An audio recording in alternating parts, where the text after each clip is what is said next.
മോണരോഗം ഇത്ര വലിയ പ്രശ്നമാണോ? നമുക്ക് നോക്കാം. ഞാൻ doctor Reeni Augustine, consultant dental surgeon, Nirmala medical centre, Muvattupuzha. നമ്മുടെ മോണയിലിരിക്കുന്ന പല്ലിനെ മണ്ണിലുള്ള ഒരു മരമായി സങ്കല്പിക്കാം. ഈ മരത്തിന്റെ ചുറ്റുമുള്ള വേരിന് ചുറ്റുമുള്ള മണ്ണ് മാന്തി കളഞ്ഞു കഴിഞ്ഞാൽ ഈ മരം കടപുഴുകി വീഴും. ഇത് തന്നെയാണ് മോണരോഗം വരുമ്പോൾ നമ്മുടെ പല്ലുകൾക്ക് സംഭവിക്കുന്നത്.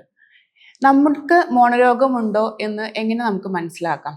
ഒന്നാമതായി നമ്മൾ പറയുന്നത് മോണയിൽ ഉണ്ടാവുന്ന ബ്ലീഡിംഗ് ആണ്. മോണയിൽ നിന്നുണ്ടാവുന്ന ബ്ലീഡിങ് സാധാരണ ബ്രഷ് ചെയ്യുമ്പോഴോ അല്ലെങ്കിൽ നമ്മുടെ കൈ വെച്ച് മോണയിൽ അമർത്തുമ്പോഴോ കട്ടിയുള്ള ഫുഡ് കഴിക്കുമ്പോഴോ മോണയിൽ നിന്ന് ബ്ലീഡ് ചെയ്യുക, അതാണ് നമ്മൾ ഫസ്റ്റ് സൈൻ ആയിട്ട് പറയുക. രണ്ടാമത് മോണയിൽ ഉണ്ടാവുന്ന വീക്കം. മൂന്നാമത് പറയുക മോണയിൽ ഉണ്ടാവുന്ന റെഡ്നെസ്, മോണ ചുവന്നിരിക്കുക. നാലാമത് നമ്മൾ പറയുക പല്ലുകളിൽ ഉണ്ടാവുന്ന ഗ്യാപ്പ് പല വിധത്തിലും മോണരോഗത്തിന്റെ ഒരു ലക്ഷണമായി നമ്മൾ പറയാറുണ്ട്. അഞ്ചാമത് നമ്മൾ പറയുന്നത് പല്ലുകളിൽ ഉണ്ടാവുന്ന പല്ലുകളിലെ ഇളക്കം തട്ടുക, മൊബൈൽ ടൂത്ത്. ആറാമത് നമ്മൾ പറയുന്നത് വായനാറ്റം, മോണരോഗം കൊണ്ട് വായനാറ്റം ഉണ്ടാവാറുണ്ട്. ഇനി ആരിലൊക്കെയാണ് ഈ മോണരോഗം വരാനുള്ള സാധ്യത കൂടുതൽ? നമ്മൾ പറയുക ഡയബറ്റിക് പേഷ്യൻസിന്, സാധാരണ ആളുകളെ അപേക്ഷിച്ച് ഡയബറ്റിക് പേഷ്യൻസിന് മോണരോഗം വരാനുള്ള സാധ്യത കുറച്ച് കൂടുതലാണ്. രണ്ടാമത് പുകവലി ശീലമുള്ളവർ, സ്മോക്കിംഗ് ഹാബിറ്റ് ഉള്ളവരിലും മോണരോഗം അധികമായി കാണാറുണ്ട്. പ്രഗ്നന്റ് ലേഡീസിൽ കാണാറുണ്ട്. പിന്നെ ഇറപ്ഷൻ ജിഞ്ചൈവൈറ്റിസ് എന്ന് പറഞ്ഞിട്ട് കുട്ടികളിൽ പാൽപ്പല്ല് പോയി പുതിയ പല്ല് വരുന്ന സമയത്തും ഒരു ജിഞ്ചൈവൈറ്റിസ് കാണാറുണ്ട്.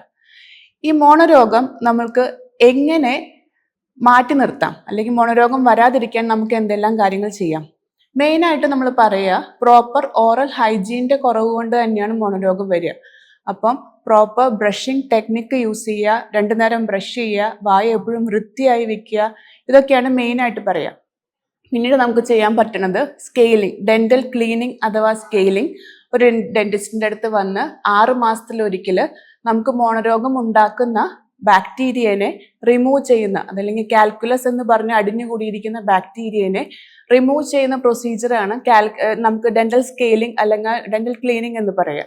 അതൊരു 6 മാസത്തിൽ വന്ന് ഡെന്റിസ്റ്റിൻ്റെ അടുത്ത് വന്ന് ചെയ്യേണ്ട പ്രൊസീജിയറാണ്. അത് ചെയ്യുക. മൂന്നാമത്തെ കാര്യം നമ്മൾ പറയുക ഡെന്റൽ ഫ്ലോസിംഗ് ആണ്. 2 പല്ലിൻ്റെ ഇടയിൽ തങ്ങി നിൽക്കുന്ന ഫുഡിനെ ക്ലീൻ ചെയ്യുന്ന ഒരു ടെക്നിക്കാണ് ഡെന്റൽ ഫ്ലോസിംഗ്. പിന്നെ പല്ലുകളുടെ ഇടയിൽ കുറച്ചുകൂടി ഗ്യാപ്പ് കൂടുതലുണ്ടെങ്കിൽ നമുക്ക് യൂസ് ചെയ്യാൻ പറ്റുന്ന ഒരു ബ്രഷാണ് ഇന്റർഡെന്റൽ ബ്രഷ്. അത് 2-3 സൈസിൽ വരുന്നുണ്ട്.